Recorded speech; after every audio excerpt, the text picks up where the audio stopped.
Et je peux dire que j'ai rarement vu au même endroit autant de personnes bienveillantes, tout un personnel soignant si attentif, attentif à soulager la douleur, mais aussi à parler avec douceur. Ce qu'on demande, c'est vraiment de développer les unités palliatives comme celle-là.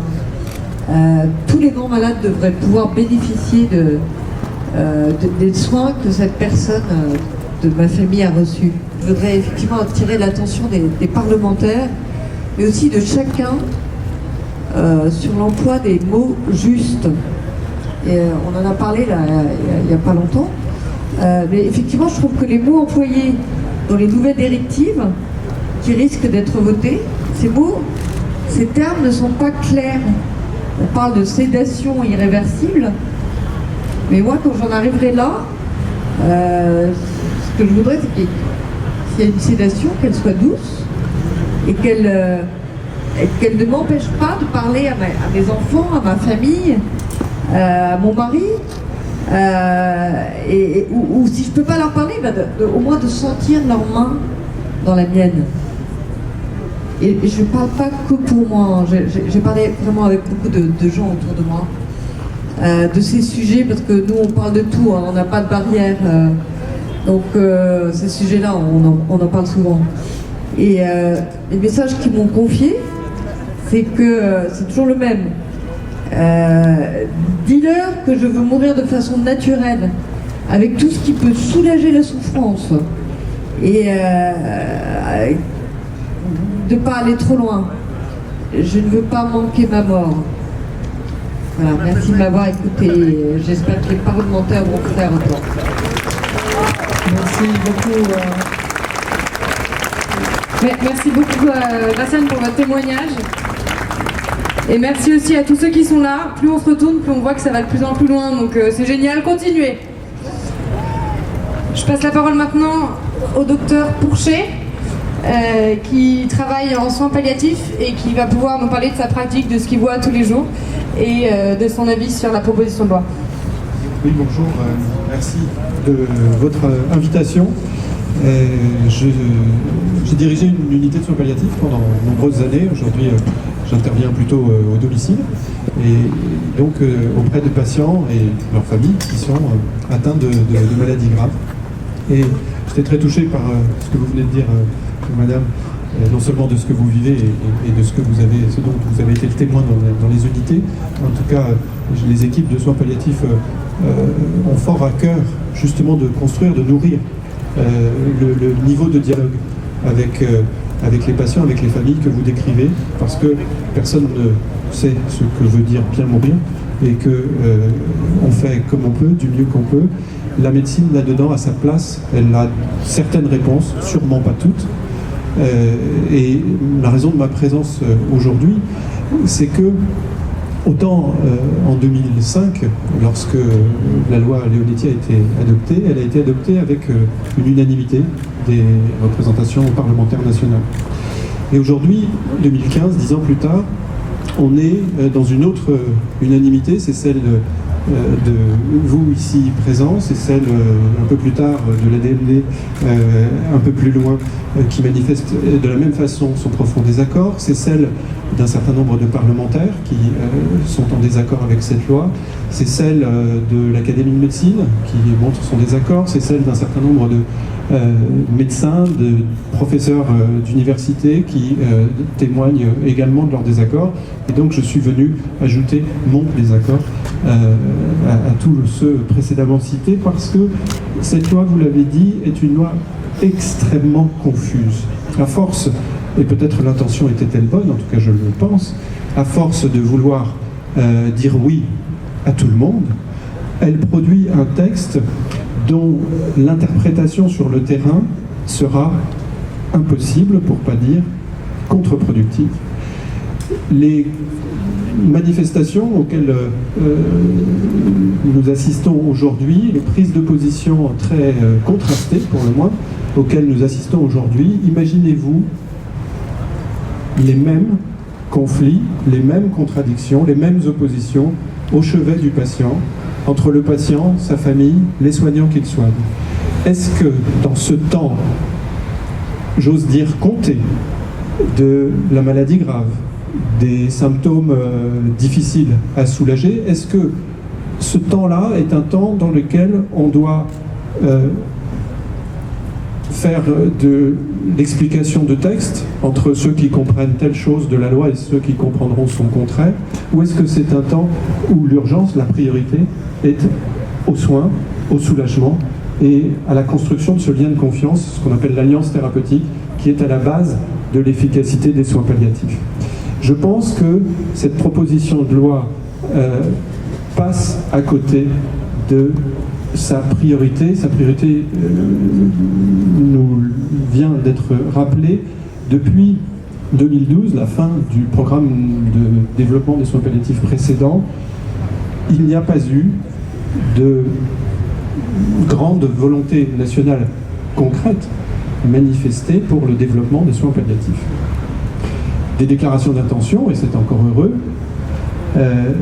mais dans les actes, au quotidien, on constate, vous fréquentez l'hôpital tout comme moi, vous fréquentez les équipes soignantes lorsqu'elles interviennent à domicile peut-être, vous savez la difficulté de terrain pour trouver, nous sommes à Paris, un médecin généraliste qui fait des visites à domicile lorsque on est dans la capacité de se déplacer, pour, on citait les EHPAD tout à l'heure, effectivement, dans lesquels on a une infirmière parfois pour une centaine de résidents, ou pas d'infirmière du tout la nuit. Qui peut imaginer le développement des soins palliatifs dans ces conditions? Qui peut même imaginer le développement de la sédation? Allez, puisque la loi dit que la sédation, ce serait pour tout le monde, ben comment on fait? Moi, je pose la question du terrain et de l'application possible de cette loi.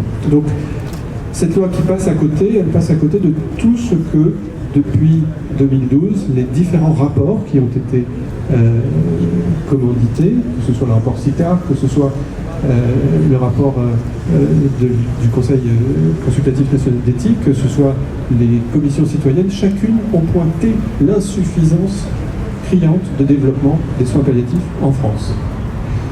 L'Observatoire national de la fin de vie estime entre 100 et 150 000 personnes le nombre de patients qui, chaque année, ne reçoivent pas de soins palliatifs. Depuis 2 ans, ça fait donc 300 000 si je compte bien. Est-ce que, aujourd'hui, la priorité est au désaccord autour de l'interprétation d'une loi floue, ou est-ce que la priorité est dans le développement des mesures concrètes pour que sur le terrain, on développe les compétences des soignants et on développe ce que la loi de 1999 est censée garantir comme un droit, c'est-à-dire le droit à l'accès aux soins palliatifs.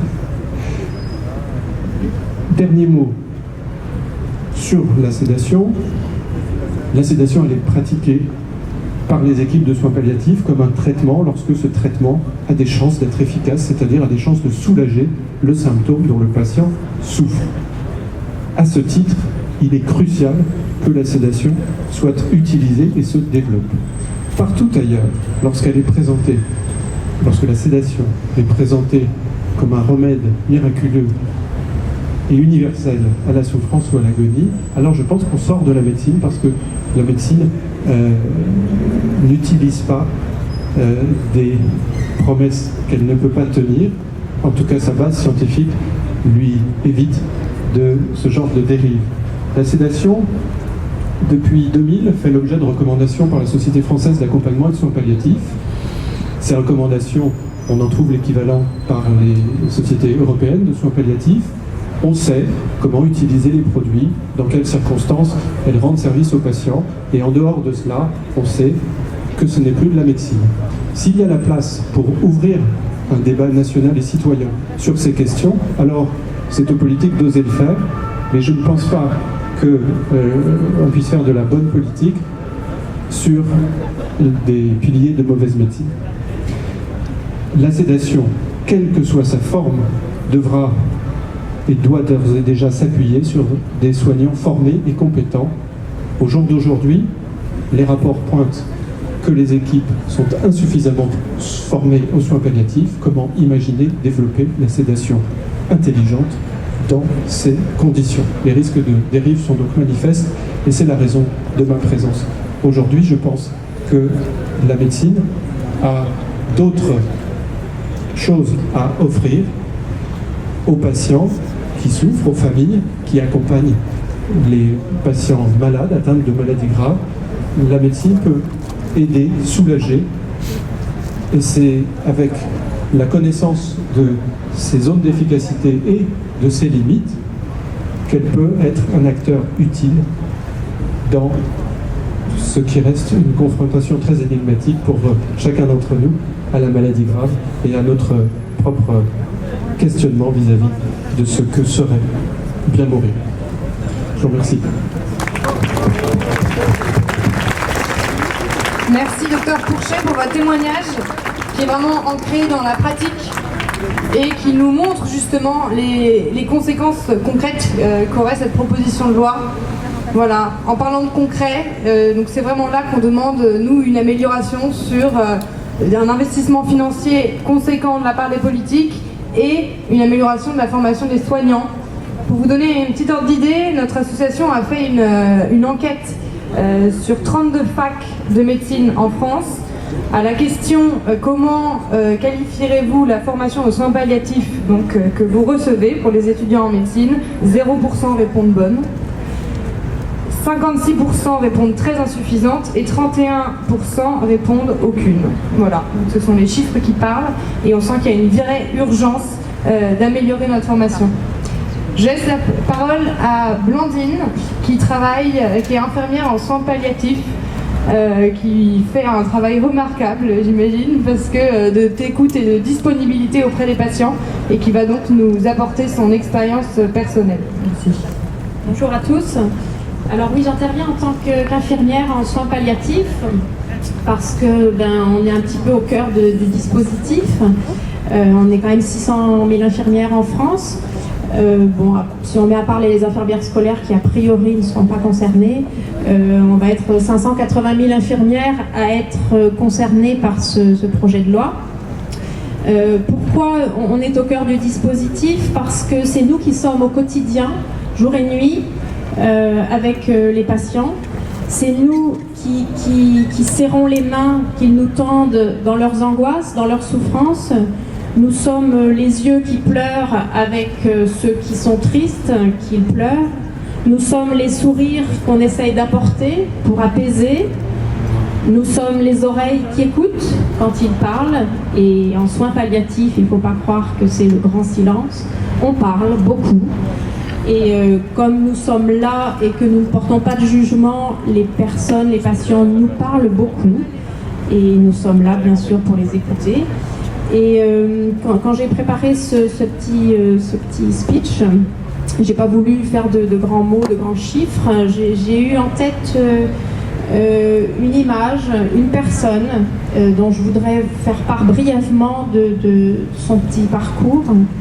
Il s'agissait de Michel, qui est un patient qui nous est arrivé du domicile, envoyé par son médecin traitant, comme ça se fait souvent en soins palliatifs. Il était entouré de sa famille. Il est arrivé très fermé, très souffrant, avec sa famille, qui nous a dit une phrase lourde de conséquences, vous allez le voir, qui pourrait être lourde de conséquences, qui a un sens très fort. Elle nous a dit il faut faire quelque chose, faites tout pour le soulager. Alors voilà, cette phrase, on l'a pris au sens propre du mot et on a tout fait pour le soulager. Les médecins ont sorti leur arsenal très très important, il faut le dire, de médicaments pour soulager. Il existe, le docteur le sait encore mieux que moi, mais beaucoup de possibilités qu'on ajuste en soins palliatifs quasiment heure par heure pour être vraiment au plus près de la souffrance du patient. Donc tout a été mis en œuvre. Il est resté quelques heures, quelques jours encore souffrant, mais bien pris en charge. Et puis 3 jours après, je suis revenue prendre mon service un matin. Et j'étais un petit peu angoissée de le retrouver, comment je le retrouverais. Je suis rentrée dans la chambre et je ne peux pas oublier ce regard qu'il m'a lancé, ses grands yeux ouverts, un sourire, le premier. Et il m'a dit un seul mot, ça m'a suffi, merci. Et ce visage, je ne pourrais pas l'oublier. Il y en a eu beaucoup d'autres, mais voilà, je ne sais pas pourquoi, c'est lui qui m'est revenu en tête. Il est resté encore une quinzaine de jours parmi nous. Il a fini sa vie dans l'unité de soins palliatifs. Et pendant 15 jours, il s'est passé des choses incroyables.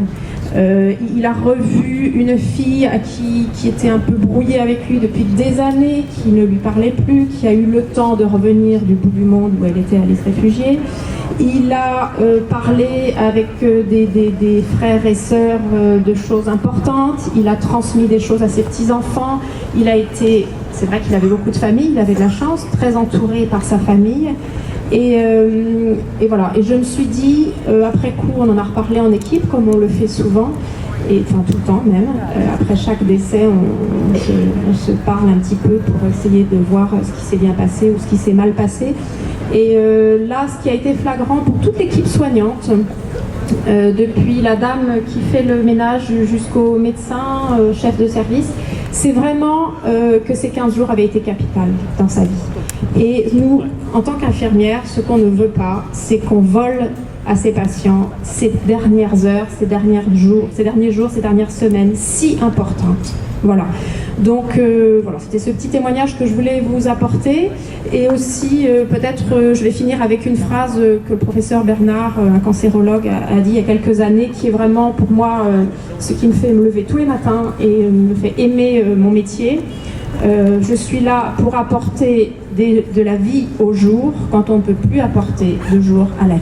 Voilà, je vous remercie. Merci aussi, merci beaucoup Blandine,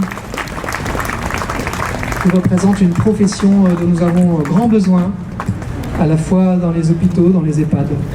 Et je vais me tourner vers Gilles de Courrèges, qui est directeur d'une maison de retraite, qui est là, voilà, et qui va nous apporter aussi ce témoignage justement de la façon dont nous pouvons accompagner les personnes âgées sans porter atteinte à leur vie. Alors il a déjà été dit beaucoup de choses. Voilà, je voulais dire que dans un EHPAD, vous situez ce que c'est, une maison de retraite médicalisée où on entre à un état plus ou moins dépendant de sa vie, mais où on sait que nécessairement on la finira. Le personnel à qui je rends profondément hommage, parce que c'est un exercice difficile, qui demande beaucoup de soi, beaucoup d'abnégation et beaucoup de courage face à des situations qui sont sur le plan humain difficiles à vivre. Eh bien, le personnel sait parfaitement qu'il va se créer une communauté, une relation affective très profonde entre lui et ces personnes que nous accueillons. Cette relation va durer dans la durée, plus ou moins longtemps, mais elle peut durer quelques mois, voire quelques années. Et elle crée de la complicité, elle crée même, elles nous l'ont dit parfois, un stimulus pour leur vie professionnelle, car c'est pas rien de travailler pour quelqu'un et non pas pour une chose. C'est profondément différent. Voilà. Alors, bien sûr, il y a parfois des moments douloureux, il y a des moments parfois de désespoir, mais ce qui fait l'essentiel et ce qu'on aura toujours à cœur de privilégier dans cette approche, c'est la capacité de la relation qu'on noue avec les personnes qui nous sont confiées.